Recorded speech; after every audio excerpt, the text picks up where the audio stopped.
it is an honor to join you all today to introduce my dear friend, Ambassador Linda Blanchard. She's President Trump's nominee to be the U.S. Ambassador to the United Nations Agencies for Food and Agriculture. She's the former U.S. Ambassador to Slovenia and an incredible businesswoman, philanthropist, and humanitarian. Linda is a native of Alabama's capital city, Montgomery, where I reside. She's devoted her life to elevating our state and supporting communities, not just in this nation, but across the globe. She has a record of bringing sustainable change through education, health, anti-hunger initiatives, you name it. She co-founded the 100X Development Foundation based in Montgomery that now serves over a dozen countries to help the most vulnerable, including children and families in poverty. It is her goal for the unseen to be seen, to be elevated and give an opportunity for success. She's served on numerous boards of local organizations like Agape of Central Alabama, a Christian foster care and adoption agency. She is also the founder and former senior advisor of real estate firm B&M Management Company, which speaks to her business acumen.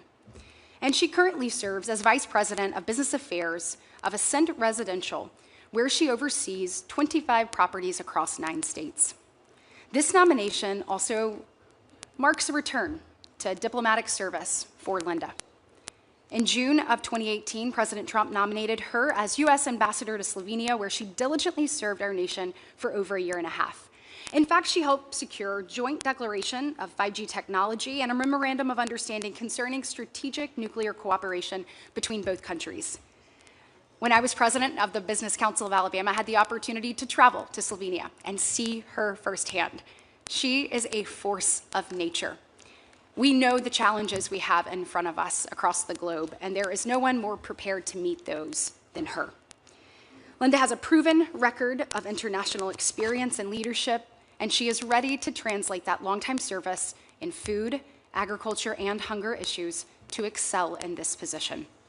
I have absolute confidence in her ability to strengthen international efforts to address food security and advance agricultural development and U.S.-led initiatives. Thank you for the opportunity to speak on her behalf. I look forward to seeing her strong leadership in action as the next U.S. Ambassador to the United Nations Agencies for Food and Agriculture.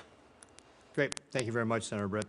I know that Senator Tuberville also wants to say some words on your behalf, and I believe he's on his way. But in the meantime, we're going to go to Senator Graham to talk about Dr. Sinha, who's obviously up for Singapore. Senator Graham.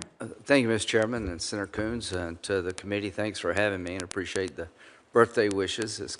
I can't believe I'm 70. So anyway, that's not your problem, that's mine.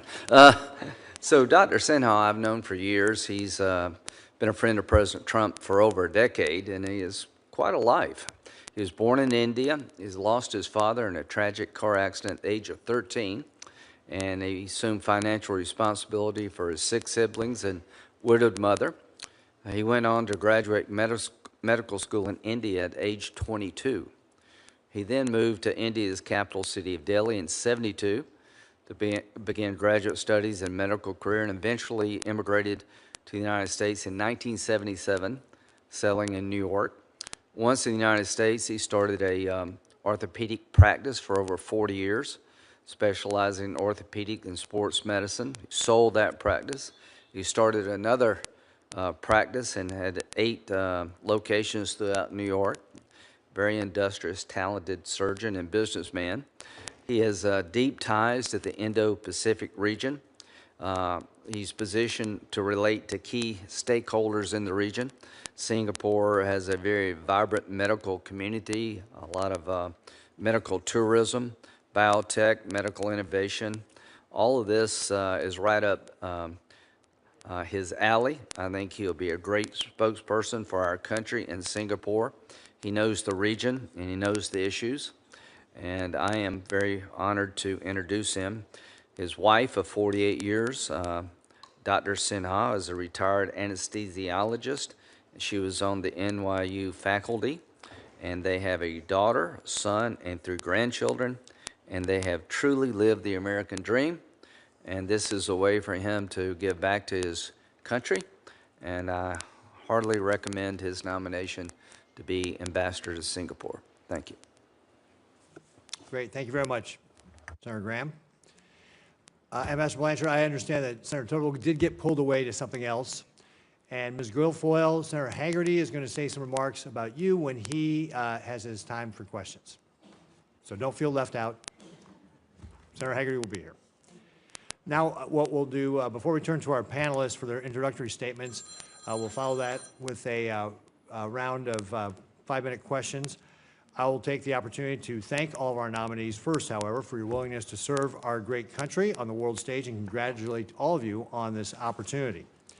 Thank you also to your families because they serve alongside with you. Ambassador Blanchard, you know that from personal experience. It's been the opportunity I've had as a governor to be able to do trade missions and see our staff overseas, and they do a fantastic job, but they do spend time away from their friends and families, and you will all be doing that to greater or lesser degrees as well. So thank you for your family sacrifices as you're confirmed, should you all be confirmed to these posts. These are not easy jobs. They're critical to ensuring that the United States can advance the interests and security of the American people around the globe. It's vital for our foreign policy that we have confirmed ambassadors in positions of importance. This is something I've heard consistently as I visit with partners and allies around the world. And this is a point that's been made by members of both parties repeatedly throughout my time on this committee, that we need to make sure that we get our nominees confirmed and in their positions in these important roles. Under Chairman Risha's leadership, I'm proud that this committee has prioritized this important responsibility of advancing President Trump's nominees. So far, 43 nominees have had hearings and have been voted on. This is a record pace, and everyone should be proud of that. Disappointingly, though, many of these nominees aren't yet confirmed. This hurts our ability to advance our interests. At a time when we are competing for influence with adversaries like Communist China, we cannot afford to let partisanship get in the way of what's best for our country. Thank you all again to the nominees for your willingness to serve, and I look forward to hearing your testimony and answer this committee's questions. So now we'll go into the panelists' opening statements, and Dr. Sinha, we'll go ahead and start with you. Would you like to begin?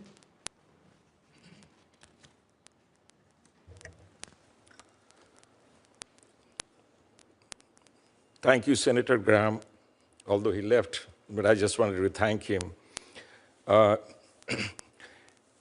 Chairman Ricketts and esteemed committee members, I'm humbled to stand before you today. I extend my deep gratitude to President Trump for his nomination and to Secretary Rubio for his support. With your concurrence and approval, I look forward to serving the United States to my fullest capacity. I would also like to thank my wife for 48 years, Kiki, and my son Sumit, who are here with me today. And a special thanks to my daughter Pooja, who has supported me closely through this process. She's watching us live from Norway with our grandkids. Kiki and I arrived in Brooklyn as a newly married couple from India. The United States has always recognized and invested in talent and growth from all corners of the world. Kiki and I were able to work hard and build a successful medical careers. Most importantly, we raised a beautiful family together, and we have served and supported our communities on Long Island, in Florida, and across the Northeast. United States is the only country on this planet where such amazing journey and achievements could be possible. We have lived the American dream, and for this, I feel immense gratitude to this nation and to our fellow Americans. United States is an Indo-Pacific nation, and our connection to and interest in the region are deep. I myself was born in India and have a strong understanding and respect for the region's culture, people, and the values. Singapore is our key strategic partner and a friend in the Indo-Pacific. Close cooperation with Singapore, along with our other allies and partners in this region, is more critical today than ever before. If confirmed, my duty will be to advance and implement the policies of the United States and to promote U.S. interest. In Singapore, I look to expand and deepen our defense and security cooperation, economic and trade relationship, people-to-people ties. I see tremendous opportunities for the United States with Singapore, and I will call on the incredible talent and knowledge of our State Department and interagency professionals. There are so many potential areas for growth in this vital relationship, which has already seen significant advancement in defense and security cooperation, and made great strides in collaborating on cutting-edge technologies. Finally, I will rely on my own skills as a lifelong bridge builder and advocate, making important connections with the people from all walks of life. As a medical professional, the well-being of my patients, their families, and my employees for over 4 decades, I do not take lightly my obligation to similarly protect American citizens in Singapore, including our mission personnel. Distinguished senators, it would be my greatest honor to serve our United States of America, the country and people who have given me and my family so much. I pledge to fulfill my duties with integrity and to work hard to deepen our important relationship with Singapore. Thank you, and I welcome your questions. Great. Thank you, Dr. Sinha. And I might notice you got that all done in 4 minutes. You didn't take the whole 5 minutes, so thank you very much. I forgot to mention that, but you did a great job. Thank you. So, what? Star by his name. Star by his name, exactly right. So I would ask all of our panelists to kind of keep it to 5 minutes, or you could follow Dr. Sinha's example and just keep it to 4 minutes. Mr. Bartos, you're up next. I first want to thank my home state senators and my good friends, Senator Fetterman and Senator McCormick. Thank you for your friendship and support. It means the world to me. Thank you, Chairman Ricketts and distinguished members of this committee. I am honored to appear before you today as the President's nominee to serve as the representative of the United States of America to the United Nations for UN Management and Reform. Thank you to President Trump and Secretary Rubio for their confidence and for this opportunity to serve the American people. Growing up in Reading, Pennsylvania, Senator McCormick pointed out 3 of us from Reading here this morning. Growing up in Reading, Pennsylvania, I dreamed of one day serving our country. Cheryl, my wife of almost 28 years, grew up in Allentown, Pennsylvania. We met in Charlottesville, Virginia, and raised our 2 daughters, Emily and Sarah, in the Philadelphia suburbs. Cheryl, Emily, and Sarah, I would not be here today without you, and I'm grateful for your love and support. And your patience, because as the senators know, the political world is not so easy on the family. I am thinking today, as I do every day, of my mother, Adrienne, who we lost to cancer in 2018. To my brother, Todd, who is also here with us today, and to my father, David, and to Cheryl's parents, Lou and Roberta, who are watching online, thank you for your love and support. After World War II, the United States, along with the other 51 founding members of the UN, signed the UN Charter with the commitment to prevent future wars and to promote international peace and security. Unfortunately, over the past 80 years, the UN has strayed from its foundational goals and lost sight of the principles it was established to defend.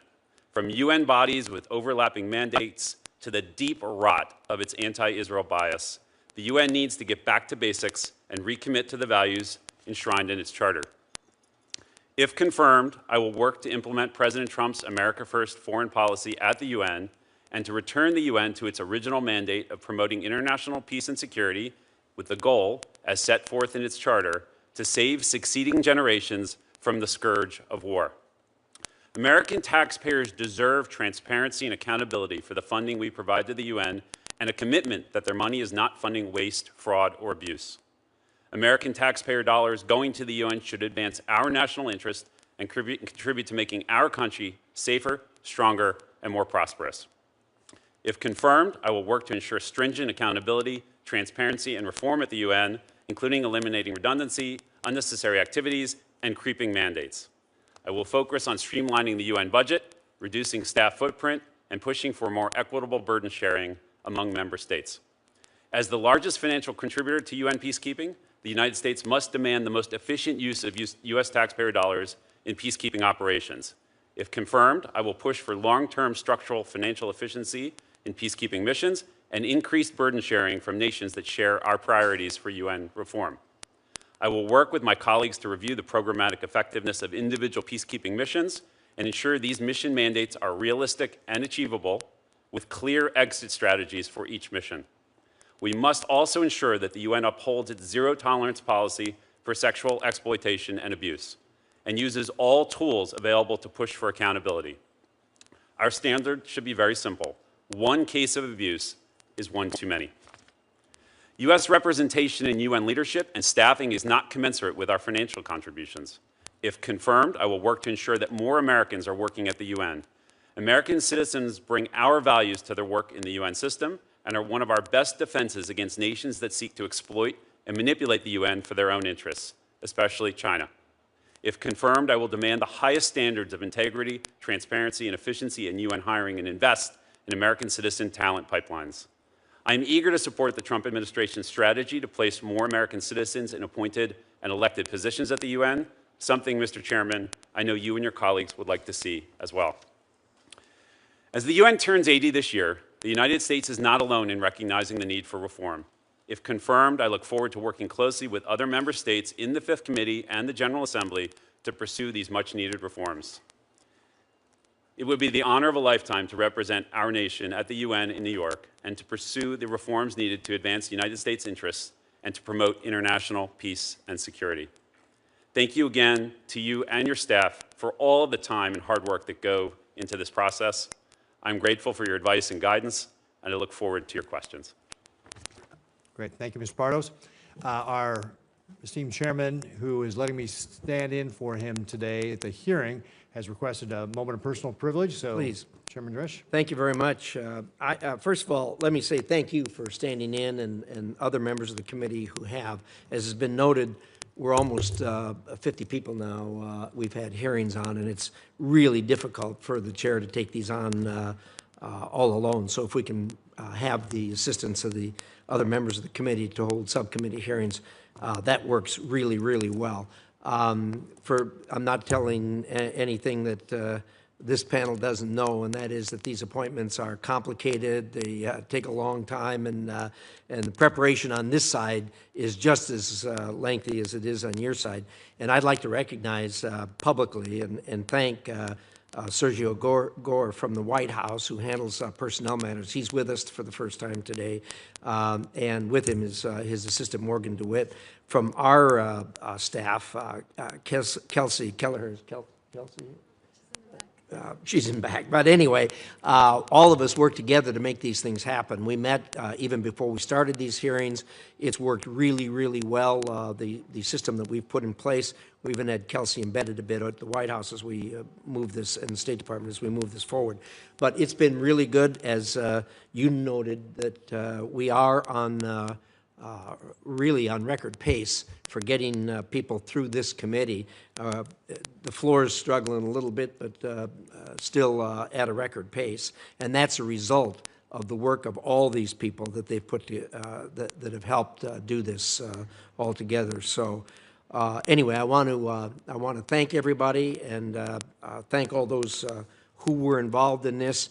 Senator Shaheen's been very helpful. She and I were both governors and are both committed to the principle that chief executive can't do the job without having the team in place. And speaking of the chief executive, I think, Sergio, you can either confirm or deny, but we almost have him to the point where he believes we're on a record pace. So I'm getting less calls, which has got to be something good. So with that, I should point out, too, we have another special guest. The President Trump's grandson, Donald J. III, is here with us today. We don't get many of the first family here, so we're certainly welcome you to the hearing. With that, I will yield back, and thank you, Senator Ricketts. Great. Thank you, Chairman Risch. And with that, Ms. Guilfoyle, I said you weren't going to be left out. Senator Hagerty is here, and so Senator Hagerty would like to do his introduction for you. Well, I want to thank the chair, and thank you for standing in for me today, Mr. Chairman, as well, to attend to a family health issue. But it's a great privilege to be here with all of you. And I'd like to congratulate all of you, too. The roles that you're about to take on are incredibly important. Having done a role similar to what several of you are doing, I've got a great respect for not only you, but your families, and to all of the families that are here. The role that you will play is absolutely critical in the success of your spouse, your loved one. So thank you. But it's a special treat and privilege to introduce a good friend of mine today, and that is Kimberly Guilfoyle. She is President Trump's nominee to be the U.S. Ambassador to Greece. She's a deeply experienced attorney, a nationally respected commentator on politics and public policy, and she's a great political strategist. Throughout her career, Kimberly's excelled in both the private sector and in her public service roles. Indeed, her distinguished background and long-standing commitment to public engagement make her an absolutely excellent candidate to be the United States Ambassador to Greece. Ms. Guilfoyle worked as a broadcaster at Fox News, where she co-hosted The Five and Outnumbered, and previously appeared as a legal analyst on CNN, ABC, and Court TV. Earlier in her career, Kimberly served as a prosecutor in the San Francisco District Attorney's Office and as Deputy District Attorney in Los Angeles, where she generated national recognition for her legal acumen. Her academic and civic credentials further support her nomination, having graduated magna cum laude from University of California, Davis, and earned a JD from the University of San Francisco School of Law. She's also the recipient of multiple awards recognizing her legal work, her public service, and her advocacy, including the Heritage of Hope Award from the New York Society for the Prevention of Cruelty to Children and the Special Civil Rights Award from the City of New York. Most recently, in January, she was awarded what is known as the emblematic icon by the Archbishop of the Greek Orthodox Church of America, commemorating Kimberly's spiritual and cultural bonds with Greece and the United States. Thank you for your contributions to that relationship, Kimberly. Her strong expertise and experience, as well as her deep ties to the Greek American community, make her extremely well qualified to represent the United States in Greece. And on a very personal note, I want to acknowledge that as I moved from my prior post as U.S. Ambassador to Japan to the United States Senate, Kimberly was there for me from the very beginning. She came and joined me in my small hometown in Tennessee to kick off my campaign. And Kimberly, you've been a friend from the very start and helped me open this new chapter in my life. And I couldn't be more honored to be here to congratulate you and help you open this important new chapter in your life. And I encourage all of my colleagues to support her nomination. Thank you. Thank you, Senator Hagerty. And now, Ambassador Blanchard, we will go to your opening remarks. Chairman Reish, Chair Ricketts, and distinguished members of the committee, thank you for the opportunity to appear before you today. And a special thank you, of course, to Senator Katie Britt from the great state of Alabama. I have the opportunity and have been honored to have been nominated by President Trump to serve as the U.S. representative to the United Nations Food and Agriculture Agencies in Rome. I am joined here today by my family, my husband, John, son, Benjamin, my daughters, and several, Haley, Karen, Jennifer, Gracie, and Lucero, and my twin sister, whose unwavering love and support have made this moment possible. I would not be here without them. Our country has afforded me many opportunities for which I'm very grateful. I married at 19, became a mom to a 3-year-old son shortly thereafter, and earned my degree in my 30s when we were finally able to afford it.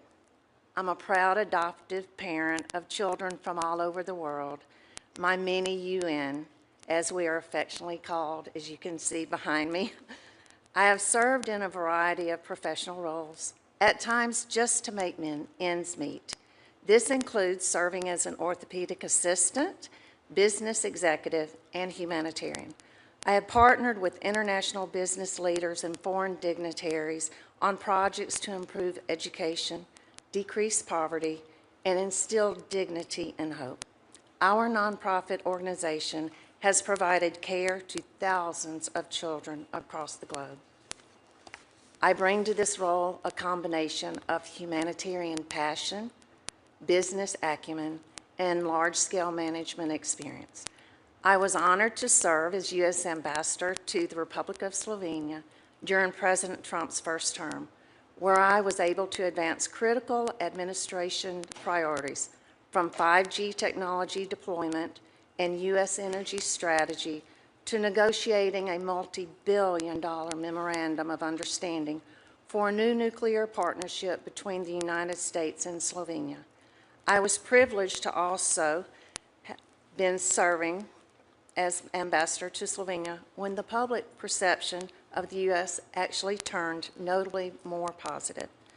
Today, the need for change and reform within the United Nations is more urgent than ever. Under the leadership of President Trump and Secretary Rubio, the United States is reevaluating its relationship with international organizations and ensuring our involvement advances American interests. The United States has the opportunity to shape UN food and agriculture agencies to overcome the challenges of our time. I understand the importance of the U.S. mission to UN agencies in Rome. Food security is a life or death issue for hundreds of millions of people around the world. Moreover, these agencies directly affect U.S. farmers and producers as billions of dollars of American agriculture exports move through their programs. However, over the years, the United Nations and its associated agencies have continued to grow and expand their mandate beyond original intentions. With this growth, a proliferation of bloated bureaucracies has taken hold, distracting the UN from its core principles. President Trump and Secretary Rubio recognize this issue and have asked the State Department to re-examine our engagement with UN organizations. If confirmed, I will bring everything I have to ensure that the UN organizations the United States chooses to engage with are efficient and effective stewards of U.S. taxpayer dollars. As Secretary Rubio has also said, every dollar we spend, every program we fund, and every policy we pursue must be justified with the answer to three simple questions. Does it make America safer? Does it make America stronger? And does it make America more prosperous?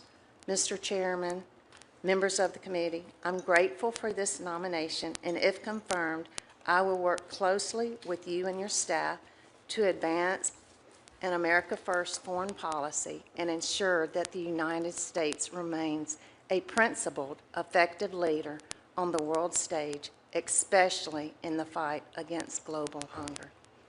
I look forward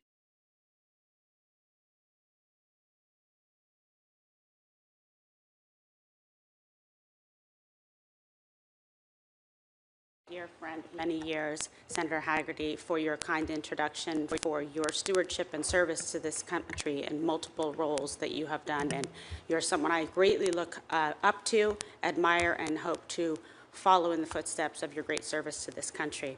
And thank you to the esteemed members of this committee. Thank you for standing in, Subcommittee Chairman Mr. Ricketts, Chairman Risch, Senator McCormick, another great friend, and Senator Coons, who showed up here earlier today. It is with great and profound sense of honor and deep humility that I appear before you today as President Trump's nominee to serve as the United States Ambassador to Greece. I extend my sincerest gratitude to the President for his faith in my abilities, and to Secretary Rubio, and to Sergio Gore here present today, the head of PPO, and his amazing team for their collective trust and confidence placed in me. I also thank this committee for the opportunity to be here and for your careful consideration of my nomination. I would like to thank my closest family and friends for their support, their encouragement throughout this process. I would like to offer special thanks and love to my son Ronan, my brother Tony Guilfoyle, and to Donnie Trump for their steadfast support. I also would like to thank my parents, who would be so incredibly proud to see me here today. My mother, Mercedes, was a special education teacher from Aguadilla, Puerto Rico. My father, an immigrant from Ireland, came to this nation in pursuit of the American dream, and now I consider it my duty to carry on the mission and the values that they instilled in me. To be nominated to represent the United States is truly a great privilege, and to be considered for a post in Greece, the very birthplace of democracy, is a uniquely humbling honor. The ideals of liberty, self-governance, and the rule of law that were born in ancient Athens have echoed through the centuries, inspiring generations of thinkers and leaders, including our own nation's founders. This profound legacy, which has greatly influenced the world and the formation of our own republic, resonates with my own lifelong dedication to public service and the unwavering pursuit of a more just and prosperous world through strong international partnerships. My career path has been defined by a steadfast commitment to advocacy and public engagement. As a prosecutor in the demanding environments of both San Francisco and Los Angeles, I was entrusted to be a voice for those who could not speak for themselves and to uphold the foundational principles of our legal system. This experience honed the skills of careful negotiation, clear-eyed analysis, and the pursuit of truth, qualities I believe are indispensable to effective diplomacy. Subsequently, my decades in the media as a legal analyst and television host provided me with a platform to elevate critical issues, spotlight injustice, and champion truth on a wide range of priorities and for audiences across the globe. These endeavors, coupled with my active engagement in public advocacy and the political arena, including during my service as First Lady of San Francisco, have provided me with a keen and timely understanding of international relations and an unshakable belief in the power of robust alliances to advance our shared interests and values. If confirmed, I pledge to bring the full measure of this experience to bear in Athens. I am prepared to be a tireless advocate for American interests, a steadfast partner for our Greek allies, and a proud and loyal representative of the President and the American people. Over the past several decades, Greece has evolved to be a pillar of stability in a complex region, and its commitment to our shared security within the NATO alliance matters more than ever. Consistently ranking among the top spending allies, Greece is projected to continue dedicating 3% of its GDP to defense in 2025 and is on a trajectory to reach 5%, in line with the alliance's commitment at The Hague. This is not merely a matter of statistics. It is a tangible investment in our collective security. Furthermore, a substantial portion of this expenditure has been directed toward the acquisition of cutting-edge U.S. defense technology, including the formidable F-35 fighter jets, advanced Apache and Black Hawk helicopters, and modern naval vessels. Additionally, the proposed joint project to co-produce Constellation-class naval frigates demonstrates Greece's long-term commitment to our strategic defense partnership. These modernization efforts enhance Greece's significant military capabilities, strengthen the eastern flank of our NATO alliance, and create valuable opportunities for American industry. If confirmed, I will make it a top priority to further accelerate Greece's defense modernization by fostering even greater cooperation and synergy between our defense sectors. The United States and Greece have made tremendous progress on energy cooperation. Greece's Revithoussa LNG terminal and the construction of the Alexandroupoli floating storage regasification unit is allowing the U.S. to export more gas to Europe. While U.S. natural gas now accounts for 20% of gas in Greece, up from 2% 5 years ago, there are huge opportunities to sell more U.S. energy to Greece and its neighbors. If confirmed, I will work with the so-called vertical corridor between Greece, Bulgaria, Romania, Moldova, Ukraine, and Central Europe so that Greece can become a hub of U.S. gas for the region. I will also encourage Greece's progress on constructing electricity interconnectors and its neighbors, including Cyprus, Israel, and Egypt, which contribute to regional energy diversification and security. Economic opportunity remains a central pillar of the robust U.S.-Greece relationship. If confirmed, I will serve as a proactive and strategic partner in advancing U.S. trade and investment interests, building on successful efforts to expand opportunities for American firms across key sectors, including defense, energy, shipping, infrastructure, technology, AI, pharmaceuticals, hospitality, and agriculture. I will also actively pursue pathways to encourage and facilitate Greek investment in the United States, fostering a more balanced, resilient, and mutually beneficial economic partnership. Ultimately, the enduring strength of the U.S.-Greece relationship is built upon the solid bedrock of our people-to-people ties. The vibrant Greek-American and Greek Orthodox community has made immeasurable contributions to the fabric of our nation, and the bonds of culture, family, and shared heritage between our countries run deep. I am also deeply committed to championing religious freedom, an essential pillar all democratic societies and a core value we share with our Greek allies. If confirmed, I look forward to engaging with and supporting the vital work of Greek cultural, educational institutions, non-governmental organizations, municipalities, and individual citizens. I am committed to working alongside the diaspora to further strengthen these essential human connections that bind our nations in a spirit of friendship and mutual respect. Thank you once again for the honor of appearing before you today. Thank you, Ms. Guilfoyle. Ms. Lucena. Thank you, Chairman Ricketts. Thank you, Chairman Risch, and distinguished members of the committee. Thank you for the opportunity to appear before you today. Also, a special thank you to my home state senator, Senator Ashley Moody, for the gracious introduction. Thank you for all you do for Florida. I am grateful to be nominated by President Trump to serve as the alternate representative of the United States for Special Political Affairs at the United Nations. I am honored by the confidence and trust placed in me by President Trump and Secretary Rubio to represent the United States and to advance American interests at the UN. First and foremost, I would like to thank my family, as I would not be here without them. I want to thank my husband, Bryce, my almost 2-year-old son, Noel, my mom, Denise, and my sister, Kim, who are here with us today. I would also like to thank my dad, Mike, and the other members of my family who are unable to be here. I appreciate everyone's love and support throughout this process. Growing up in Florida, my interest in American government and politics started at a young age, from volunteering on local campaigns to attending Girl State. In 2015, I went to work for then-candidate President Trump on his historic campaign. In the first administration, I was honored to serve as a special assistant to the president and associate director of presidential personnel. The experiences of the past 10 years have taught me the importance of a foreign policy that benefits the American people.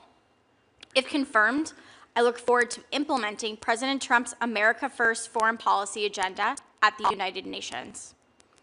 Almost 80 years ago, the United States helped to establish the United Nations to prevent future wars and promote international peace and security. The UN Security Council is meant to be the heart of that principle. The United States has made many important policy achievements at the UN, such as the Trump administration's historic efforts to negotiate a resolution that calls for an end to the conflict in Ukraine. The reality for the United Nations as an institution, however, is that it has not lived up to its mission or its potential. There is rampant anti-Israel bias in the UN system that unfairly targets Israel and undermines its sovereign right to self-defense. Moreover, the Security Council often struggles to take decisive action on conflicts that need real-time responses. Evolving threats to international security do not respect national borders and demand action. Whether it is terrorism, illicit drugs, cybersecurity, or weapons of mass destruction, these are the challenges that require U.S. leadership to ensure that the UN is resolving and preventing conflicts. If confirmed, I will engage with our international partners and allies to drive long-term solutions and further national interests on these issues and more, including in areas like the Middle East and in countries like Haiti, Sudan, and the Ukraine. If confirmed, I will assess any proposal at the Security Council and General Assembly by the metric of whether it makes the United States safer, stronger, and more prosperous. Doing so will make the UN more efficient and effective. This includes pushing back on countries like China to ensure that they do not exploit international organizations and standards to advance the narrow interests of the Chinese Communist Party.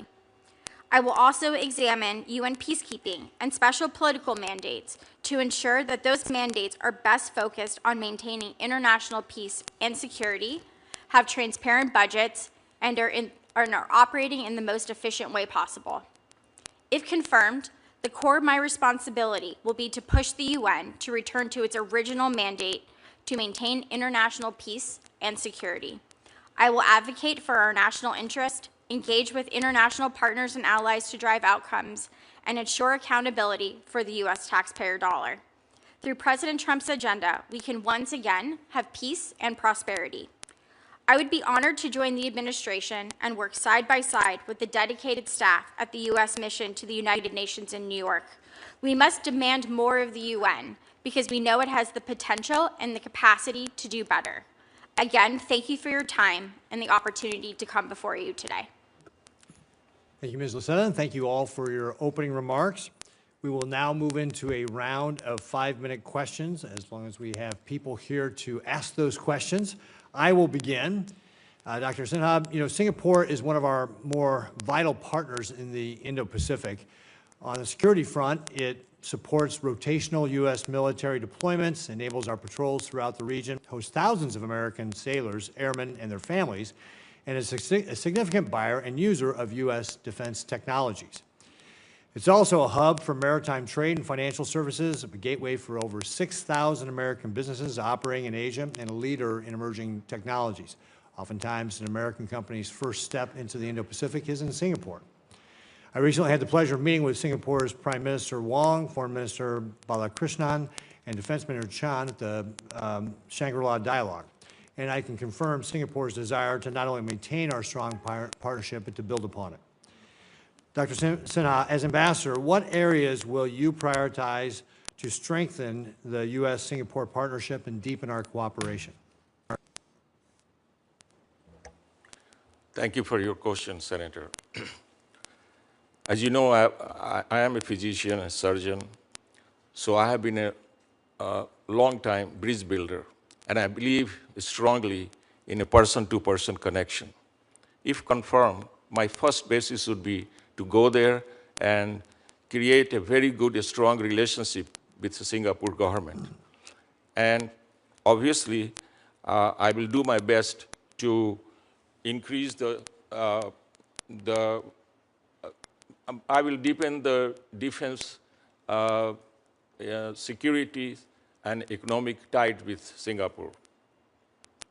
So, Well, I think you should make a good connection with the foreign minister there. Yes. I believe he's also a physician. actually, between him and I, there are so many things common. He went to his school and became an eye surgeon. I went to his school and became an orthopedic surgeon. His wife is a physician who became neurologist. My wife is an anesthesiologist. And his kids are lawyers. Our kids are lawyers and doctors. So we have a strong connection already. Very good, very good. Nebraska is the nation's 5th largest agricultural exporter with nearly $8 billion in ag exports last year, the 3rd highest total on record. Simply put, when Nebraska agriculture thrives, so does my state. Nebraska's impact just isn't domestic, though, it's global. In western Nebraska, cooperatives package and ship dry edible beans used in the World Food Program humanitarian operations, delivering American-grown products to save lives in some of the world's hardest-hit regions. Ambassador Blanchard, in your testimony, you discussed the dire need to bring reforms to the UN and its associated agencies, and I agree wholeheartedly.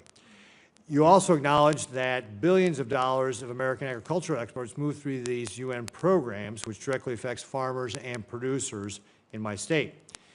How will you work to clean up the waste and mismanagement in Rome, while at the same time ensuring that American farmers and producers aren't unintentionally harmed? Thank you, Senator, for that question. First of all, I can tell you, in the first administration, we all know that President Trump's #1 focus was farmers first, and I never would put any words in his mouth, but I would love to just reiterate that that was his focus the first term, and anything that benefits farmers is a win. And I can tell you, as US-UN Rome nominee ambassador, that it would be my pleasure to continue the partnership and see how we can grow it and be sure that the partners that we are bringing in that we can't use the maritime for because it's so far at the cost prohibited, that those partners that we're not using in the states as farmers, that we need to be able to be sure that they're giving us the right deals, when we're not using our farmers, we need to be sure the others are giving us the right deals. That's one area I really want to focus on, and certainly always increasing partnerships with U.S. farmers. I've already had the pleasure of that the USDA Secretary Brooke Rollins has reached out to me. She's already been to Post, and we said we would discuss after, if confirmed, the hearings and see how we can increase everything for our farmers and sending produce abroad. Thank you, sir. Great. Thank you, Ambassador. Senator Haggerty. Thank you, Chairman Ricketts, and again, welcome to all of you. Several of the panelists today are nominated to serve at the United Nations, so I'd like to start with the United Nations today, if I might. If you think about it, the United Nations has become the poster child of ineffective bureaucracy. It's bloated, it's slow-moving, it's resistant to reform. And despite the billions of dollars of annual contributions that come to the UN disproportionately coming from the United States, the organization remains plagued by overlapping mandates, weak accountability, and an entrenched culture of cultural inefficiency. If I think about it, the UN all too often takes and diverts their resources into administrative overhead rather than frontline impact. Its missions suffer from poor oversight, and its decision-making is quite often politicized. So, Mr. Bartos, I'd like to start with you. Just explain to us your plans for increasing the efficiency and the financial accountability and impact of the United Nations. Senator, thank you for the question, and I want to also say thank you for your leadership from the time you got to the Senate on defunding UNRWA and working towards the dismantlement of UNRWA. It's meant a lot to so many people, your leadership on that. And we, if confirmed, will be serving under the most consequential and effective president in history for the U.S.-Israel relationship, as well as a leader whose record of combating anti-Semitism is second to none. And so while we approach the 50th anniversary of the stain of the Zionism is racism resolution at the UN, a stain on that body that is almost 50 years old, it seems like this is an organization that's immune, or resistance, a good word, but I would say almost it's just immune to reform. Well, I think they've demonstrated their perspective, and you have a unique window of opportunity, I think. I do. It's because of President Trump's leadership, his vision, his leadership, and his charge to us that every dollar that goes through the UN system cannot be. The American people are the most generous people on earth. We have been the most generous funders. Our nation has been the most generous funders for 80 years. And the President has charged, and Secretary Rubio has charged to say not a dollar of that can go to waste, fraud, and abuse. And every dollar must make us safer, stronger, and more prosperous. And I think it's with presidential leadership, leadership of the Secretary of State, and if confirmed, our team to use our generosity and the U.S.'s role at the UN, our dollars need to matter. They need to matter in procurement, they need to matter in personnel, and they need to matter when we say that this organization needs to be, or this particular agency needs reform. It's that presidential leadership from the Secretary, and if confirmed, our team's leadership to execute the President's America First agenda. It's an organization that cries out for leadership and, frankly, respect for those that fund it. I've attended the United States General Assembly meeting when President Trump spoke. I've been there on multiple occasions with President Trump. That organization is basically out of control right now in terms of their inefficiency, their lack of respect for those that fund it, and the politicization of many of the institutions. And on the politicization front, I'd like to turn to you, Ms. Laseta. If you think about it, the UN was founded on principles of peace, security, and human rights. But the organization has become increasingly politicized. If you think about the authoritarian regimes there right now that seem to dominate its institutions, they do it in a way that legitimizes their own agendas. They do it in a way that helps them avoid scrutiny. I wanted you to talk specifically about how you would address the politicization within UN agencies. Think about the Human Rights Council, UNESCO. These sort of hostile authoritarian regimes often take these organizations and steer their agendas in a way that's very contrary to U.S. interest. Thank you, Senator, for your question, and I share your concern. As you know, in February, President Trump signed an executive order to withdraw the United States from the Human Rights Council. That same executive order also called for the review of our participation in international organizations to make sure that our participation aligns with national interests. Many organizations within the UN have lost their way. Both the Human Rights Council and UNESCO continually serve as examples of the pervasive anti-Israel bias that exists within the UN. They continually push back on Israel's right to sovereign self-defense. And further, an organization like the Human Rights Council enables countries with brutal regimes like Cuba, Venezuela, and North Korea to have a platform despite their own terrible records with human rights abuses. These organizations must get back to the founding principles of the UN, which is to prevent war and to maintain international peace and security. If confirmed, I will work with the State Department on the outcome of their review, and I will review our participation in international organizations to make sure that everything that we do makes sure that America is stronger, safer, and more prosperous. Well, beyond review, I hope you hold them to account. Mr. Chair, if you would indulge me with one final question.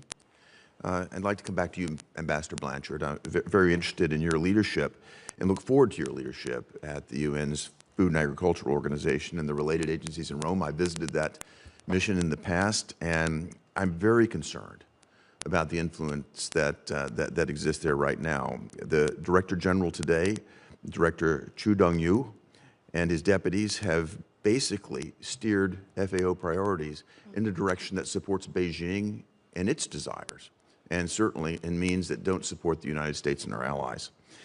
If you look ahead to the 2027 election of a new Director General, I'd just like to know if you plan to make certain that we have either a U.S. nominee or at least an ally as a nominee to be the new Director General so we can get this organization back on course.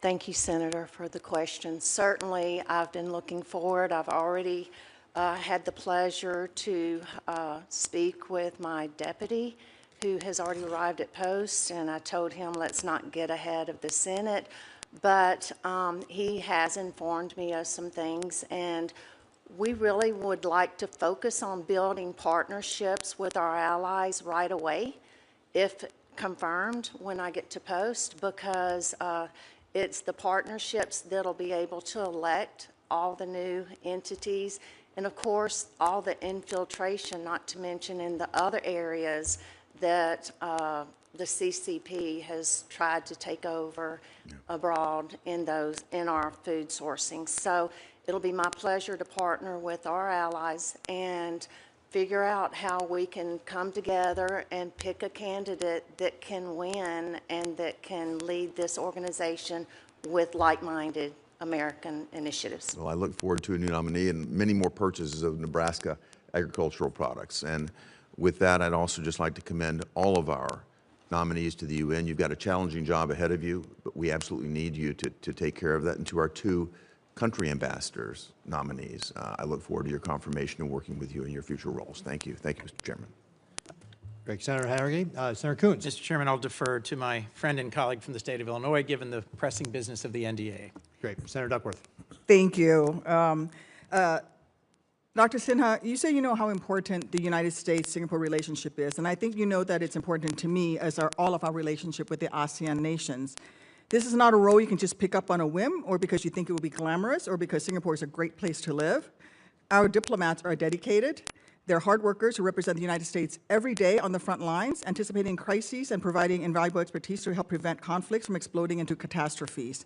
I am not opposed to political appointees, and in fact, my colleague across the aisle, the senator from Tennessee, did an incredible job as an appointee to a critical United States ally, the country of Japan, and I really enjoyed working with him when he was ambassador there. But frankly, I don't think you are particularly qualified for this role, and I'm concerned about how your lack of understanding may, even inadvertently, cause friction in our critical relationship. Will you even be able to effectively lead our mission in Singapore? I have my doubts. So my questions are going to be to allow you to assuage my doubts and win my vote. Dr. Sinha, I need to know that you understand some basic facts about Singapore and its critical relationship with the United States. For example, in 2024, did the United States have a trade deficit with Singapore? Yes or no? It did not. How large was the U.S.'s trade surplus with Singapore in 2024? $80 billion, $18 billion. 2.8. You're off by a huge factor. The United States had a 2.8 billion trade surplus with Singapore in 2024. If confirmed, how would you explain our friendship in Singapore to the president?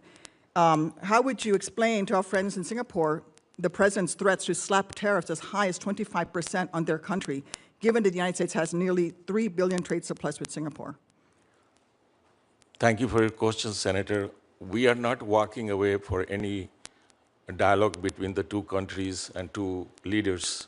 If confirmed, I will make a personal relation with the government of Singapore, and I will make sure the dialogue continues and we settle the issues of trade together. Do you support increasing a tariff on Singapore, seeing as how we don't have a, they buy more of our stuff than we buy of theirs? So, Senator, So you want to put a tariff on them? thank you for your question, Senator. You know that we have, President has only done 10% of trade increase with the Singapore, and he's open to dialogue even for that. Do you agree with that 10% increase with Singapore? It seems how they don't have a surplus with us? Well, Yes or no? Do you support the president's plan to put a 10% tariff on Singapore, goods produced in Singapore? I mean, Senator, thank you for your question, but I believe in President's decision of a free trade with any nations in the world, and he's resetting the trade numbers with each country, and he's open for discussion and dialogue with each country. So you would like to have free trade with Singapore? That's what you would push for as ambassador? Well, we always had free trade with Singapore since 2004. So so do you support the 10% increase, tariff increase? The dialogue is not yet closed. The door is not closed. Let's go on to the next thing. What year is Singapore next scheduled to be the ASEAN chair? This year is Malaysia. I didn't ask you about this year. When is Singapore going to be the ASEAN chair? I don't know when, but this year. 2027.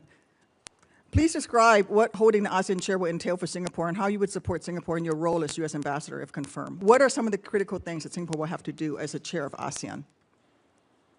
I mean, I agree with you that you had made a statement that all the ASEAN members should be treated like almost like... No, answer my question. What does holding the ASEAN chairmanship entail for Singapore? Can you name one thing? A role that they will have to play as ASEAN chair. What will... Well, you know that this ASEAN chair is not only one country. There are 10 countries involved. No, the ASEAN chair is one country. One leading country, 10. but there are 10 countries involved as an ASEAN group. You're not answering my question. You're not answering my question, sir. Can you name one thing that will be of critical importance to Singapore as ASEAN chair? A role. There are many things. Can you name one Defense, thing? economics. Those are very broad. Name an issue. Trade. I don't think, no. Okay, let's do something. In what way does the United States Navy work with Singapore, and how do you envision strengthening the U.S. Navy's work with Singapore? And are there any facilities that come to mind that are central to our relationship with Singapore? Thank you for your question, but we have a naval presence in Singapore, and our military, they always do exercise with the Singapore. They come here, the Army of Singapore, they come here for the training as well. So we have a close ties with the Singapore in defense. Can you name a specific thing? Please, I'm trying to help you here, but you've not even done your homework, sir. You want to be ambassador to Singapore, one of the most important friends we have in the Indo-Pacific, a key place that we're going to be fighting against our greatest adversary in the region, the PRC. Singapore may feature incredible culture, but that should not be treated as a glamour posting. This nation is too important to the United States, to ASEAN, to the entire region. And frankly, I think the mission is important to U.S. interests and national security, and it should actually be a foreign service officer. But I have even larger concerns with a political pick when that political pick is somebody as unqualified as you. I've opposed political picks for Singapore from Democrats. So this is not a partisan issue. I just feel that you are not taking this seriously, and you think this is a glamour posting, that you're going to live a nice life in Singapore. But what we need is someone who's going to actually do the work. I'm out of time. I have a couple additional questions related to management that I'll submit for the record, but I want to reinforce again for you right now, you are not currently prepared for this posting, period, and you need to shape up and do some homework. Senator Coons. Thank you, Senator Ricketts, and thank you to all of you for your willingness to serve our nation, represent us overseas. I will focus on the nominees for UN posts, but no disrespect to the others. Thank you for your willingness to serve. Mr. Bartos, we've known each other well. You were introduced by both the Democrat and Republican senators of Pennsylvania. Congratulations. Folks against whom you ran in a previous cycle, double congratulations. And to you and your family. The UN is a crucial area, in my view, for the United States to advance its national interests. And as you cited in your opening comments, the UN Charter focuses on promoting peace, security, and stability, and we need a UN that is focused on those priorities. I was encouraged that you also emphasized the importance of expanding the number of Americans who are in the UN system globally. Over the last 15 years that I've served on this committee, over several administrations, my view is that when we withdraw from the UN, our adversaries simply advance and fill the gaps that we create. So your challenge is going to be to balance ensuring that the money that we invest in the UN and the systems and organizations at the UN are efficient, are transparent, are delivering on their mission, but to not abandon that mission, to not completely withdraw. One of my core concerns is that the US-UN reform process might look like what happened to the USAID. We could have had a balanced, bipartisan, measured process that looked hard at inefficiency in USAID, narrowed its focus, and prioritized an American national interests. Instead, it was simply slashed and shut down, largely with no consultation with Congress. If confirmed, will you commit to engaging with Congress regularly on reform efforts to ensure that there's bipartisan support, both for sustained U.S. leadership in the UN system and for any reforms that are proposed and that you're carrying out? Senator, thank you for your question, and I'm smiling here because we've known each other 20 years. Yep. And who would have thought 20 years ago when we were working on sewer issues in Newcastle County, Delaware, that we'd be sitting here. So it's an honor to be with you. God indeed has a sense of humor. Yes, yes, sir. And it's wonderful to see you, and thank you for your question. Yes, I can strongly commit, and if confirmed, look forward to working with the committee to address all of these issues. I'm inspired by Secretary Rubio's leadership. I'm deeply grateful to President Trump for his leadership, and if confirmed, I look forward to working as often as you'll have me with this committee to address these issues. Thank you, sir. To your point about the importance of having Americans, how will you advance American representation in the UN system at the same time that there are proposals that would dramatically cut back our contributions to the system? So thank you for the question. In his first term, President Trump established the directive that we were to have an agency at I.O. at the State Department to focus on either elections where United States citizens could run and or be appointed to certain agency heads. That office, any of us involved in politics would love to have a record that office has achieved over the last 5 years. If memory serves, it's something like 28 contested positions and 23 or 24 successful candidates. It's a fantastic record. Credit to President Trump for his leadership on that issue. In his second term, and again, I'm a citizen. I'm not currently at post or in the State Department, but if confirmed, one of the things in my briefings that I really perked up at and thought was this a huge opportunity is the terrific team at State, at I.O. that's working on these issues. I would agree it's been a sustained success across several administrations to keep advancing Americans for positions of leadership. One sitting to your right is nominated to lead an important food-related agency. The previous head, a Chinese national, was an alarming example of what happens to a critical UN agency when we don't have either American or American-aligned leadership. Last question for you, and then I have one question, if I might, for Ms. Guilfoyle. I believe investing in peacekeeping is a core part of the UN mission. I agree with you. We should have zero tolerance for abuse. I worked with Chairman Corker now many years ago on investigations and transparency around peacekeeping. How will we sustain our peacekeeping engagement When the president's proposed budget zeroes out all U.S. contributions to peacekeeping, and the rescission that will be on the floor next week would claw back $360 million, how do we balance that? How do we sustain an effective voice in peacekeeping while there's proposals to withdraw all support? Senator, thank you for the question.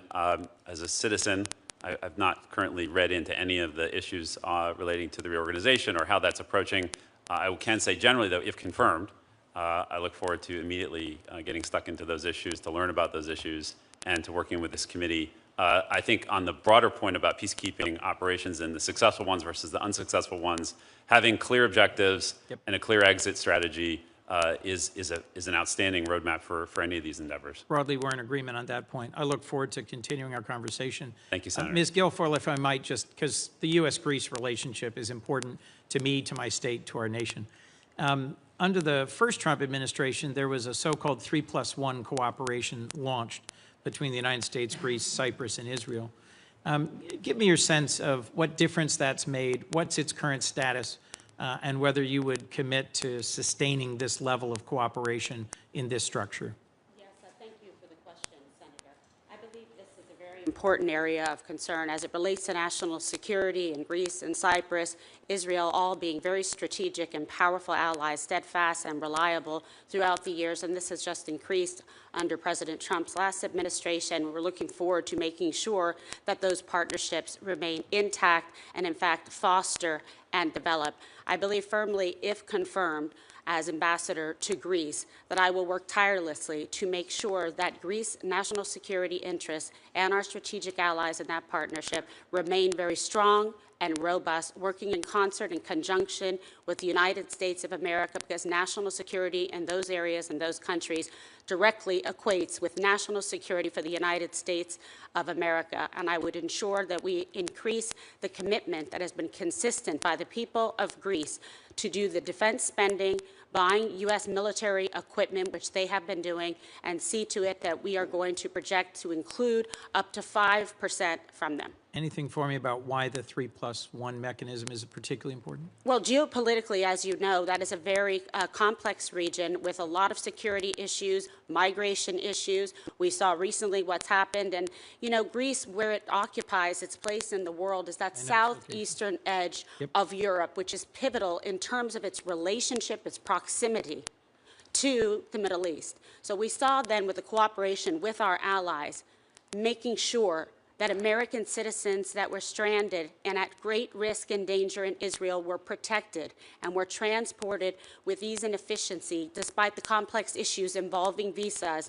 Our partners, our allies in Greece were able to help effectuate that in a timely and safe fashion, bringing people through Cyprus, through Greece, and into Athens. Thank you for the question. Thank you, ma'am. Thank you all, and I look forward to working with you. Thank you. Senator Barrasso. Thanks, Mr. Chairman.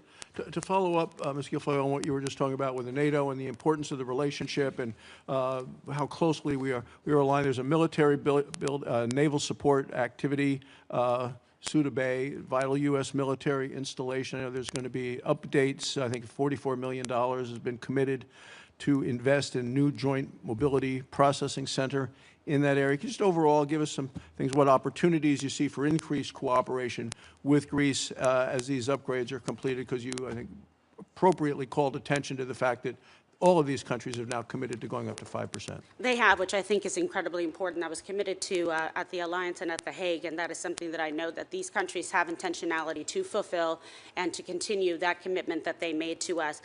Thank you for bringing up these questions, Senator. Suda Bay, yes, as you know, is the largest U.S. military base in Greece. It is strategically and geopolitically critical to the United States. It's been a really wonderful asset for us, for our military base, especially in that area of the world. So we're going to continue to look forward to that and make sure, and if confirmed, I plan to visit all of these facilities to deepen my keen understanding of the issues, the people, the needs, so that we maintain that strength for American interests and American national security. Revithusa is also incredibly important because there are unbelievable opportunities for liquid natural gas, which could be crucial to limit the influence, undue influence in the region of Russia, of China and make sure that we push back on that on a daily basis. There are certain things that have happened that have been very disheartening as it relates to national security in the port of Piraeus, where the Chinese were allowed to gain access and purchase that. What I'm proud to say is the Greek people have now implemented a system that somewhat mimics what we have here in the United States, CFIUS, to prevent from foreign interests and countries encroaching on sovereign nations and buying up key national security ports and interests. So that is something that I was encouraged that has happened recently in the past month or so, and I look forward to partnering with them to make sure that we can use some of our models of best practices in those ways to make sure that there isn't over-encroachment of foreign influence and interest in key ports, and work with them strategically to help understand how we're able to prevent that in the United States of America. Thank you for the question. Well, I appreciate your comment about energy, because I think of energy as the master resource. Greece, I think, is quickly becoming a major energy hub in the Eastern Mediterranean. You talked about LNG. They've expanded their LNG terminals. I think they've earlier this year signed an agreement with Chevron and ExxonMobil to do more. So just generally, could you give us a little thoughts on American energy companies in Greece's energy sector, and how will you support and encourage this effort for more energy? Yes. Great opportunities, as I mentioned, exist with Revithusa, with the LNG terminal, which is key to that regional energy strategy. Also in Alexandroupoli, the LNG terminal, that's essential for U.S. energy exports and for Balkan access. So this is, again, why I would like to just stress the importance of Greece, the seriousness of this position, the opportunity we have to grow and strengthen the alliance and the bond between the Greek Americans and the United States of America and those living, working, visiting in Greece to ensure their safety, productivity, and make sure that their needs are met. And I really look forward to working with the absolutely incredible people that are so talented in the State Department and the careers, and the people that are currently serving in the embassy, working tirelessly to ensure that American interests are represented, and to work for President Trump to effectuate his goals, his beliefs for the United States of America. Thank you. Mr. Bartos, the U.S. Is the United Nations' largest financial contributor. Provides more funding than all other permanent Security Council members combined. I hear about that in Wyoming a lot. People aren't really happy with this. Despite this significant investment, the UN has struggled to implement meaningful budgetary discipline, to demonstrate consistent fiscal accountability. I think next week this committee is going to have a hearing with the nominee to be our U.S. ambassador to the United Nations. U.S. contribution represents about 22% of the UN's total budget. How are you going to ensure that the financial burdens at the UN are shared more equitably and in accordance with current economic realities? And are you committed to limiting the growth of UN regular budget and ensuring that the UN makes more efficient use of its existing resources? Senator, thank you for the question. As you stated, the United States, the generosity of the American people knows almost no bounds. We have been the most generous supporter of the United Nations system since it was founded 80 years ago, and we are the most generous nation on earth, and proudly so. But our fellow citizens, all Americans, deserve to know that every dollar that they send, every hard-earned dollar that an American taxpayer sends to the UN must not, cannot go to a dollar, a penny cannot go to waste, fraud, and abuse, and every dollar must go to support programs and policies that make our nation safer, stronger, and more prosperous. If confirmed, I will devote all of my energies. We're 22% of the regular budget, as you say, sir. We're 25% of the peacekeeping budget, limited by statute. The UN seeks to assess us at 26.1%. And so it's incumbent upon my role, if confirmed, on the Fifth Committee on Budget and Oversight to root out all of this waste and to make, and really, and I said this before, with President Trump's leadership, with the Secretary's leadership, and their charge to us, if confirmed, our team will have that presidential leadership to go there and make sure that those reforms are implemented. Our dollars carry a lot of weight, but over the last 80 years, they haven't, as you say, they actually haven't really been put to the best use by the system to the United States' interest. We need to do better. We must do better, and I commit to you, sir, if confirmed, we will do better. Thank you, Mr. Chairman. Senator Booker. Thank you very much, Mr. Chairman. I am really excited about the U.S.-Greece relationship and the promise and the possibilities. I've been grateful, Ms. Guilfoyle, of what you've already discussed. Can we dive a little bit more deeply into some of the strategic importance of the work that we're doing and that we can build upon, I think, in the coming months with your leadership? Thank you. If you can put your microphone on, I appreciate that. So you mentioned the base in Alexandroupolis. Also, I want to mention the base at Suda Bay and how important they are to the U.S.-Greece Mutual Defense Cooperation Agreement. And I'm wondering if the administration is planning to any upgrades to those existing bases, given their pivotal strategic importance in that region, as you already discussed. And do you share the perspective that maintaining and increasing the capacity at Alexandroupolis is important? Yes, Senator, thank you for the question. It's nice to see you. I believe this is such an important relationship. The administration believes it as well. This is a post where we are dealing with EU, G20, a lot of complex issues geopolitically in that area.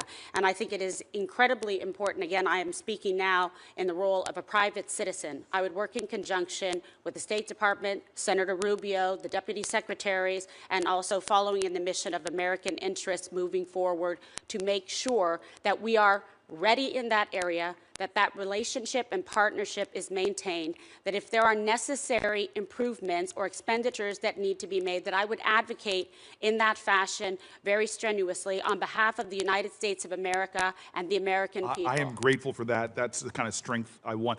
The tradition in the ambassador to Greece we had with George Souness, who's probably the best bipartisan ambassador, and I'm sure you know. My dear friend who is here today. Yes, yes. I didn't want to call him out. He does not like attention. He's very shy. He's Greek. I mean, yeah. Fake news. Yes, yes. Eferisto. Thank you. Let's continue. I have a lot of concerns about the Greek-Turkey tensions, and it's something I think all of us should be giving more attention to. When I visited Greece last year and had the pleasure of being with the ambassador for some time, there was really calm between Greece and Turkey, between Athens and Ankara. The Prime Minister of Greece and the President of Turkey met last year twice to try to reduce those tensions, but I am concerned that with regard to sovereignty challenges, maritime borders, those tensions exist and could be real points that get inflamed. Tell me about your concern, and I've heard from a lot of my constituents in the Greek diaspora as well as from my travels, it is critical, I believe, that the U.S. doesn't tolerate any threats to the sovereignty of our European allies, especially Greece. Senator, again, thank you for the question. Yes, this is a very important issue, and I know there is a lot of concern from Greece, from Israel, from Cyprus, et cetera, regarding any increasing of weaponization in Turkey with the F-35s. Again, I'm speaking as a private citizen. I do not direct or maintain policy, but I know this is an area of concern to the administration as well.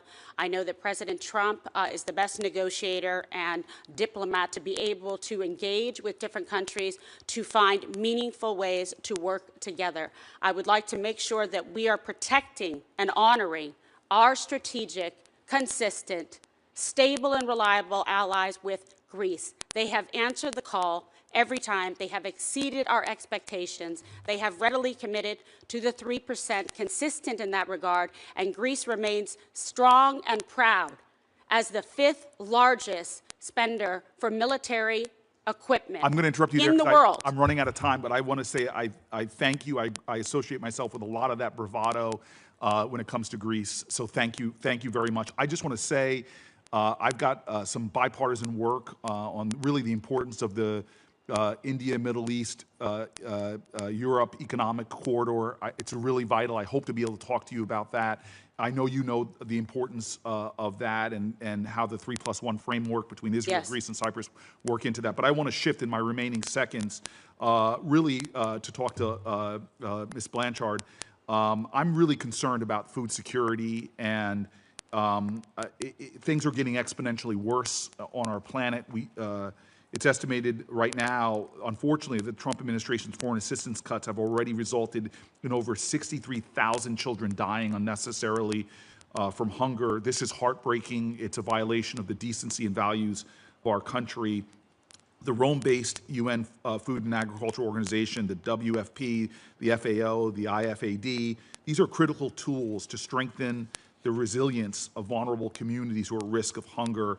Hunger leads not to horrible death and, that is deplorable, but it leads to instability that ultimately could affect our security.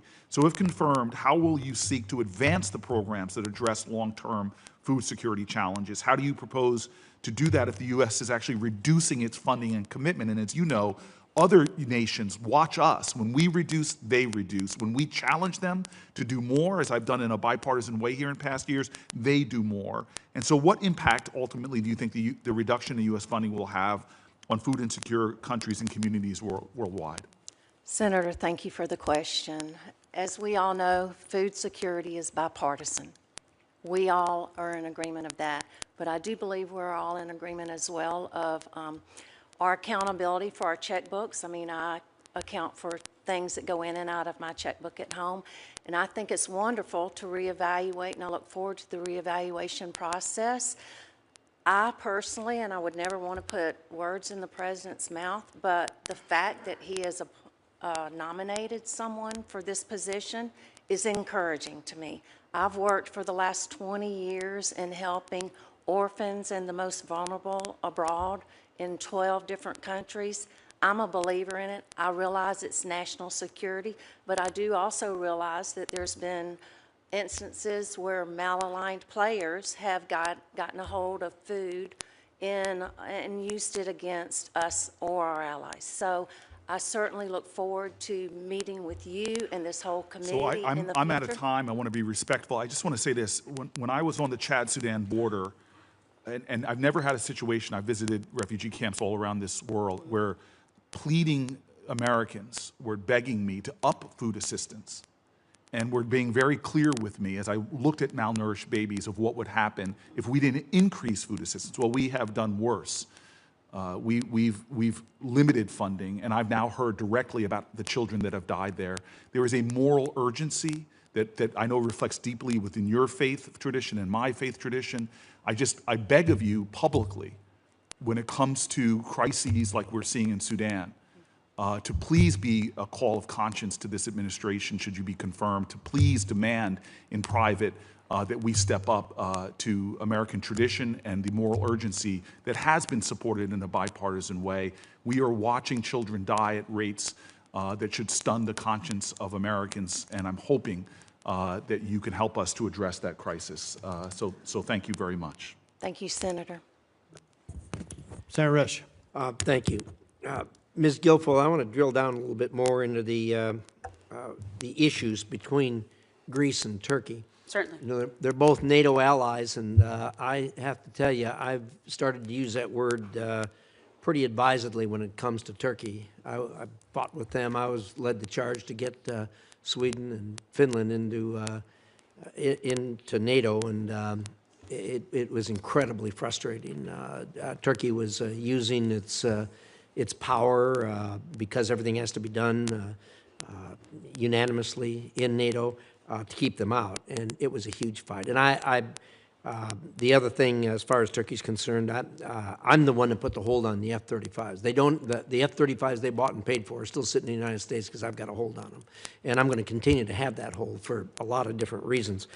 But the relationship between Greece and Turkey doesn't get nearly the play in the media here that actually exists. I wind up dealing with it all the time because I'm chairman of the committee. One of the things I'm particularly interested in is the argument they're having and the fight they've been having for a long time over a territorial dispute. I don't know how familiar you are with that, but I'd like to hear your thoughts on that. And the other thing I'd like to hear your thoughts on, and I would recommend to you, is your predecessor, George Souness, who's here. He and our ambassador to Turkey had a very, very close relationship. And I talked to them frequently, and they were really good at sorting out the issues between the two of them. So I would urge that you make that same kind of connection with our ambassador to Turkey. But your thoughts on that relationship and some of the things we might be able to do. The Greeks have been legitimately calling out for our help for a long time on a lot of these. And they're very difficult issues, obviously, between two allies. But your thoughts, please. Thank you, Chairman, for that thoughtful question. It's one thing I think that's going to be a main and primary focus, in addition to some other issues, if I am confirmed to be ambassador to Greece. I do enjoy a very close relationship with Ambassador Barrick in Turkey. I know him for a very long time, and I have a very close relationship with Ambassador George Sounis. So I think this will be pivotal to making sure that we are ready and able to exceed expectations on day one. I look forward to working with Ambassador Barrick on this tough issue, in addition to following the direction of the President of the United States. Sir, as you mentioned earlier, Turkey is precluded by U.S. law that you put forward from actually acquiring the F-35s. There are choices that people and countries make in life, and Turkey has chosen to work with the Russians with the S-400s. I think it is imperative that we focus and point out the juxtaposition of a strong, steady ally who has answered the call and exceeded the expectations like Greece, and someone who, yes, is in NATO, but also needs to follow suit and be that same kind of strong and strategic ally. We don't have that at this point in time, and again, I'm speaking on behalf of myself as a private citizen. I look forward to getting more information, to getting deeper into the issues, following the direction of the President of the United States, and also working with my esteemed Ambassador Tom Barrick to resolve some of these issues. But again, the big focus has to be, what are we going to do in that area? It is so imperative for national security and for the United States of America, and that we also protect those strong allies that we have in Cyprus, in Israel, and in Greece. And I will make sure that it is my mission objective and focus to do just that if confirmed. Well, thank you. I think you and Tom are going to be a real team there, I really think, and I appreciate that. The issues that Turkey has are not irresolvable. They are resolvable if cooler heads would prevail, but with Erdogan, it seems like it's going backwards every year rather than forward. So I hope you're able to turn that around, and your comments about the Greek community here in the United States couldn't be more right on. What a great community of people supporting Americana and Americana issues. But Chairman, if I may, just to say that that has been very evident, and it's been consistent for so many years, and they care deeply about this country. We have 3 million Greek Americans living in the United States of America and the diaspora, and 10 million incredible patriots that live in Greece, that they want to work very strongly to help and support the United States, and their intentions are clear. Thank you for the question. Thank you. I'm out of time, but I just want to say, Mr. Bardos, the title of your job having to do with UN management and reform, that's an oxymoron if I've ever heard one. And I got a lot of issues there. Secretary Guterres comes to see me every once in a while. The first thing I do is drag out the charter and say, what are you doing about this? Because, man, it just isn't working. And we're pumping a tremendous amount of money into it. There's a lot of us not very happy about that. I wish you well. We'll work with you every way that we can. And my time's up. Thank you, Mr. Chairman. Thank you, Chairman. Senator Holland. Thank you, Mr. Chairman, and congratulations to all of you on your nominations. I know Senator Booker covered some of the topics I wanted to, but I'm going to dig a little more deeply into those. So, Ms. Guilfoyle, congratulations on your nomination. As you know, Greece is a critical American ally. The U.S.-Greece relationship has grown to probably one of the most strongest and enduring relationships based on common values, based on defense cooperation, based on strong people-to-people ties, energy collaboration, and the important role they have played also with respect to fighting back against Putin's war of aggression against Ukraine. And that last point indicates that Greece also plays an important regional role. So your responsibilities as ambassador, of course, are to deepen the bilateral relationship or to support that, but also take a look at the broader picture. And recently, Turkey submitted a maritime spatial plan to UNESCO that reflects claims, maritime claims that have been disputed by Greece. Are you aware of that plan that was submitted? Senator, thank you for the question. I'm aware of the plan. I am not deeply familiar with the plan because I have not been confirmed, and if confirmed, that is one of the areas that I want to work with the senators and congressmen and the talented people at the State Department, Secretary Rubio, to make sure that we have a strong command of that situation as well. And with Ambassador Barrick. I appreciate that. So I guess one question would be the approach that you take, because a lot of the actions Turkey has taken, both with respect to intrusion into Greek airspace, into Greece waters, obviously create possibilities of conflict, which we'd hope to avoid. Do you agree that as we approach these kind of issues, that we should do it based on the international law? In other words, the international rules of the road with respect to maritime rights? Thank you for the question. As a former prosecutor, I've been an attorney for, 30 plus years. I have the utmost respect for the rule of law. I believe it should be adhered to. And then there is the additional aspects to consider of what is the State Department policy, what is the position of the President of the United States as it relates to American interests. Will it make us stronger, safer, more prosperous? All of those need to be applied to these complex matrices to make sure that we know that we are acting in the best interest of the United States. And because Greece is so important and pivotal geopolitically, it is a key place in the region that must be respected. And I am a strong believer that we are sending a message to the rest of the world if we do not treat our most strongest and strategic and consistent and steadfast allies like Greece in an appropriate manner to honor and respect the commitment that they have made to the United States of America, and as you mentioned, with our shared values. Yeah. This is of pivotal importance. And I do believe, again, speaking privately and not as a confirmed ambassador, if confirmed, I would work very hard to make sure that we are really keeping that distinction about who has been acting in the best interest of the United States of America in accordance with the President's viewpoints, in accordance with our national and security interests and foreign policy interests. And I think there's a strong juxtaposition between allies who have and haven't. I appreciate that. I just want to underscore the fact that Greece sees it in its interests to apply international law, international maritime law. And I would hope that the U.S. position is that we also respect maritime law and not support or look the other way when that's being violated.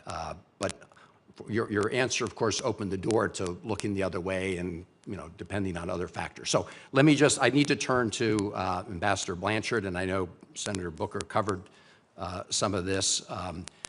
As you know, the President's budget, envisions very deep cuts to the UN generally, including deep cuts to the UN humanitarian and food programs. Among the UN entities that you'll be responsible for, working with is the World Food Program, which, as you know, is headed by an American who I believe is doing a very good job, Cindy McCain. But the World Food Program is currently facing a 40% overall funding cut. The projections are that as many as 58 million people will be put at greater risk of starvation. There have been cuts by the administration to the PL 480 program. There was just a report the other day about Kansas farmers who used to support the PL 488 program, now looking to essentially use their products for dog food when they'd prefer to be part of the World Food Program and PL 480. So my question to you is pretty simple.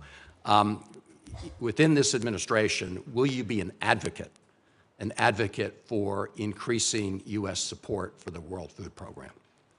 Sir, Senator, thank you for the question. I look forward to working with your team once confirmed, but I will say after the reevaluation, I'm sure that, that the President has the three focuses in mind. Does it make us more prosperous, safer, and stronger as Americans? And I look forward to working in those areas once the reevaluation is done. I do know that in my this is just as a private citizen, that 85% of the funding that we've given to World Food Program is still in use, and I applaud that. I also applaud that Ms. McCain's focus is on public-private partnerships at the moment, and I've heard that's been doing well.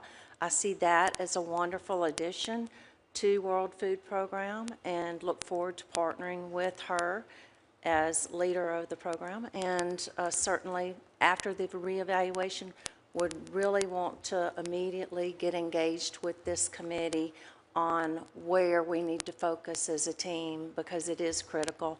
Food security is national security, and we all love our farmers, and we want the best for our farmers, and that's where they make a lot of money. All right, I look forward to working with you. Thank you, Mr. Chairman. Thank you, Senator Van Hollen. And thank you all very much for your time today. I appreciate it. Again, this is an impressive hearing, shows why President Trump's nominees have been put forward for these roles. For the information of the members of the committee, the record will remain open until close of business tomorrow, Thursday, July 10th, for members to submit questions for the record. This hearing is adjourned.